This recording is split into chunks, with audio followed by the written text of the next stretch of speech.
Sir ये बताइए आप कि हम सब जानते हैं केमिस्ट्री एक बहुत ही अच्छा और स्कोरिंग सब्जेक्ट है। लेकिन बच्चे सर इतना अवॉइड करते हैं, परेशान रहते हैं, क्या इसमें एक्सेप्शन बहुत हैं? ये सारी चीज़ें लेके बच्चे इतना परेशान क्यों रहते हैं? उनको किस तरीके से अप्रोच करना चाहिए सब्जेक्ट को लेके? तो थोड़ा गाइडेंस दीजिए बच्चों को। सर देखिए बच्चे इसमें बेसिकली क्या होता है, जब हम 11th में आते हैं और हम स्टार्ट करते हैं पढ़ना, तो उसमें बच्चों को थोड़ा आइडिया नहीं होता कि कौन सी चीज़ पे ज़्यादा फोकस रहना है। वो क्या करते हैं कि पहले जैसे नॉर्मली पढ़ना स्टार्ट करते हैं, हर चैप्टर को वो एक ही नज़र से देखते हैं। लेकिन पर प्रॉब्लम कहाँ आती है कि उनसे छोटी छोटी प्रॉब्लम्स नहीं होती हैं, है ना। कहीं पे मान लो मतलब वहाँ पे मेल्टिंग पॉइंट के हिसाब से अरेंज करने में आ गया, वहाँ पे एक्सेप्शन हो गया, या फिर क्या हो गया, खास करके ऑर्गेनिक केमिस्ट्री बच्चों को बहुत ज़्यादा परेशान करती है। तो देखिए इसके अंदर बच्चों को करना ये चाहिए, सबसे पहली बात तो कोई भी बच्चा जो कि नीट के लिए प्रिपेयर कर रहा है, उसको इनऑर्गेनिक केमिस्ट्री अपनी स्ट्रॉन्ग रखनी है। हाँ, ये बात ज़रूर मैं कहूँगा कि इनऑर्गेनिक केमिस्ट्री में बहुत ज़्यादा पोर्शन ऐसा है जो कि याद करने वाला भी है, लेकिन बेटा वो आपको याद करना ही पड़ेगा, है ना। दूसरा है, एक चैप्टर है chemical bonding. Chemical bonding is the heart of chemistry, मैं आपको बता रहा हूँ, क्योंकि केमिकल बॉन्डिंग जो है ना, उसमें जो चीज़ें आप सीखते हो उसमें बहुत सारी चीज़ें आपकी क्लियर हो जाती हैं।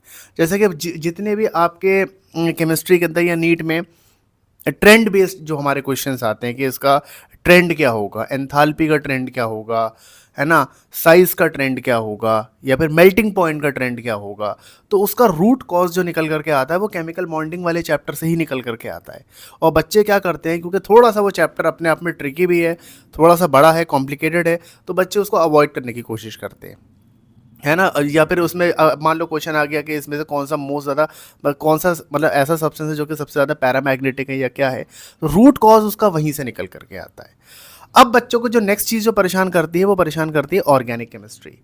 ऑर्गेनिक में सर क्या है ना कि बच्चा ऑर्गेनिक को भी रटने की कोशिश करता है ना। वो देख लेता है कि इक्वेशन ऐसी है और वो उसको रट लेगा सीधा, है ना। जितनी भी अपनी नेम्ड रिएक्शन है उसको रट लेगा।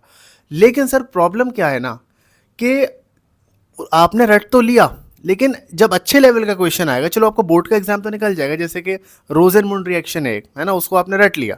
लेकिन अब चलो ठीक है, बोर्ड में आप लिखाओगे, नीट में कभी डायरेक्टली ऐसे क्वेश्चन आने की पॉसिबिलिटी बहुत कम है। उसका मैकेनिज्म पता होना, देखिए ऑर्गेनिक केमिस्ट्री ना बिल्कुल एक मैथ्स की तरीके से है।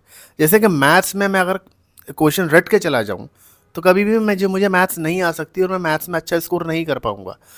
अब कोई भी चीज़ हो रही है तो उसके होने के पीछे का कॉज क्या है। अगर ऐसा हुआ कि मान लो कहीं से अगर H प्लस आइन रिलीज हो रहा है, कहीं से H प्लस, तो उसका हटने का कॉज क्या है। या फिर अगर बेंजीन रिंग में पाई बॉन्ड का रोटेशन हो रहा है तो उसके होने का कॉज क्या है। ये छोटे छोटे से स्टेप्स जो होते हैं ये हमें आने चाहिए उसके अंदर।